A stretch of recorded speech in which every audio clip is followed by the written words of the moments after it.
So in front of me I've got Oppo A2X.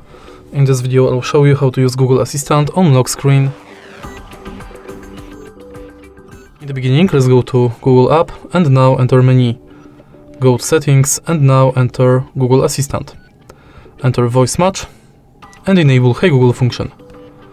Let's try it out. Hey Google. Now we are sure it's working. Let's go back and enter lock screen. Also make sure that assistant responses on lock screen are enabled, and now you can simply lock the screen and say, Hey Google, what's the weather like tomorrow? There will be showers, with a high of 17 and a low of 8. And that's basically it. If you find this video helpful, please leave like, comment and subscribe.